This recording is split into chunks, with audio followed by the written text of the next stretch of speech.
पाठ राखील मालिकेच्या आजच्या भागामध्ये आपण पाहत आहोत की इकडं वैद्य कुटुंबामध्ये प्राजक्ताच्या लग्नाची तयारी सुरू असते। त्यावेळेस सगळेजण खूप खुश असतात आणि भाग्यश्री ही शॉपिंग करून आलेली असते। त्यावेळेस ती बाबांना सांगते की मी ही पिवळ्या कलरची साडी घेऊन आले आहे आणि ती साडी तुम्ही मामाकडून एका भाचीला असते ना ती आहे। त्यावेळेस इकडं वैद्यबुवा म्हणतात की भाग्यश्री तू किती मोठी झाली आहेस आणि आता आपल्या खांद्यावरती सर्व जबाबदारी घेतली आहेस। त्यानंतर इकडं वैद्यबुवा हे खूप भावुक होतात आणि म्हणतात की हे माझं खूप नशीबवान आहे की जी भाची माझ्या खांद्या अंगावर खेळली आहे आज तिथं मी ही साडी देत आहे आणि माझ्याकडून हा आशीर्वाद म्हणून तू ही साडी घे। त्यानंतर इकडं सगळेजण खूप खुश असतात आणि म्हणतात की खरंच मामा मी पण खूप खुश आहे की तुमच्यासारखे मामा मामी मला आई वडिलांसारखे भेटले आणि त्यामुळेच आज हा चांगला दिवस मला बघायला भेटला।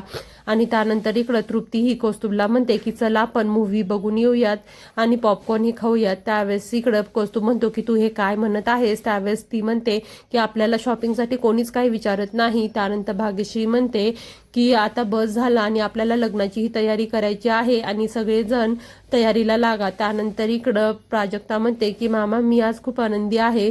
त्यानंतर इकडं आरव हा फोटो पाहत बसलेला असतो आणि त्याला भाग्यश्रीचेही फोटो दिसतात। त्यावेळेस तो खूप इमोशनल होतो आणि म्हणतो की किती धाडसी मुलगी होती आणि किती स्वतःचा स्टँड ती घेत होती आणि त्यामुळे त्याला काहीच सुचत नाही आणि तो तिच्या प्रेमामध्ये पडलेला असतो। आणि त्यानंतर तो कॉफी पीत असताना त्याला आठवतं की भाग्यश्रीला कॉफी नाही तर चहा आवडतो, त्यामुळे तो तीही कॉफी प्यायचं सोडून देतो। आणि ट्रॅव्हलिंग करताना त्याला जेव्हा गाडीत बसतो तेव्हा त्याला आठवतं की तो कसा तो सीट बेल्ट बांधत होता आणि तेवढ्यामध्ये इकडं आलोककडे त्याचे बाबा येतात आणि म्हणतात की आलोक पाहिलं का तुझे बाबा आले आहेत।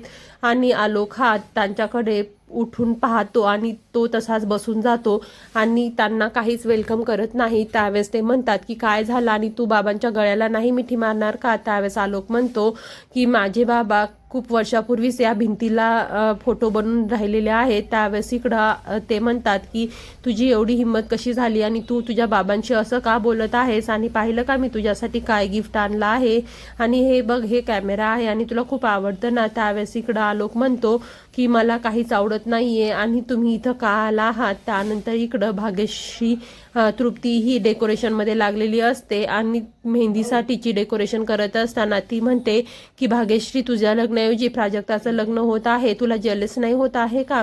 त्यावेळेस इकडं वैद्यभाऊ म्हणतात की तिथे टेप लावा आणि त्यावेळेस इकडं तृप्ती म्हणते की मी तिला पेना लावलेल्या आहेत। त्यावेळेस कौस्तुभ म्हणतो की शांत व्हा आणि लवकर लवकर कामं आटपा। त्यानंतर इकडं आई आजी म्हणतात की किती गोंधळ सुरू आहे आणि कामं आटपा। त्यावेळेस इकडं भाग्यश्री म्हणते की आई आजी तू असं का बोलत आहेस आणि एक तर तू काहीच मदत करत नाहीयेस आणि तू वरून असं का बोलत आहेस आणि तुला प्राजक्ताचं लग्न होत आहे ते आवडत नाही का। त्यावेळेस आई आजी म्हणतात की मला काय करायचंय तिचं लग्न हो या ना हो। त्यावेळेस इकडं भाग्यश्री म्हणते की तू असं का बोलत आहेस आणि हे घे मेहंदीचे कोण आणि सर्व मेहंदीचे कोण डेकोरेट करून ठेव। त्यावेळेस आई आजी म्हणतात की मी हे सगळं असं काहीच करणार नाही। त्यावेळेस भाग्यश्री म्हणते जर तुला काही कामच करायचं नाहीये तर तू इथं कशाला बसली आहेस आणि तू तुझ्या घरी जा।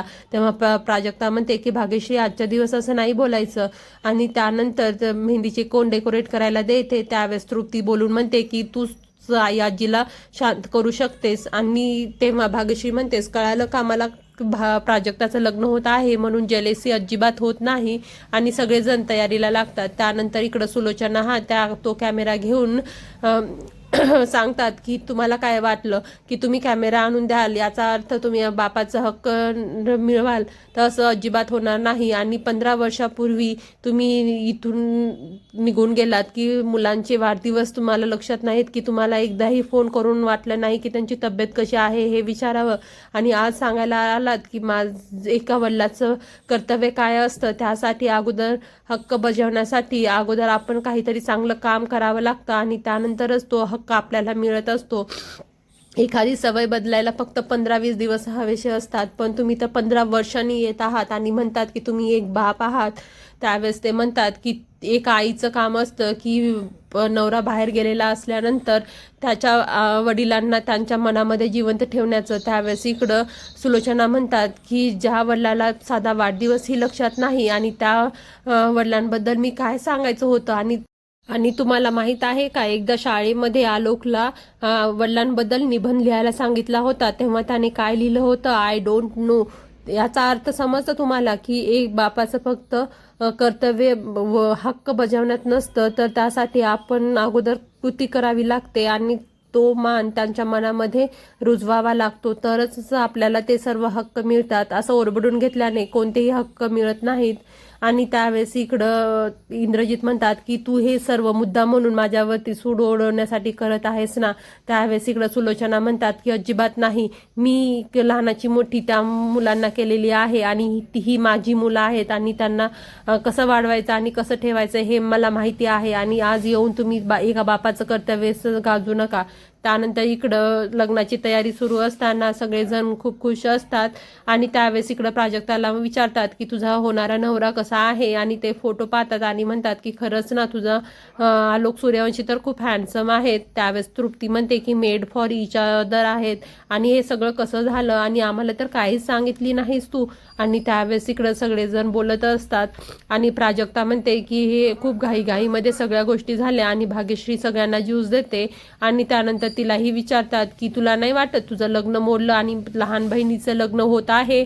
त्यावेळेस इकडं प्राजक्ता तिला म्हणते की भाग्यश्रीला लग्नाबद्दल कोणीच विचारणार नाहीये आणि ती खूप खुश आहे की जे तिनं केलं त्यामध्येही खूप हिंमत लागते आणि त्या व्यक्तीशी लग्न करण्याच्या पेक्षा ती अशीच राहिलेली चांगली आणि तिचंही लवकरात लवकर लग्न होईल. त्यानंतर तिचा स्टँड पाहून भाग्यश्री ही खूप खुश होते आणि म्हणते की आता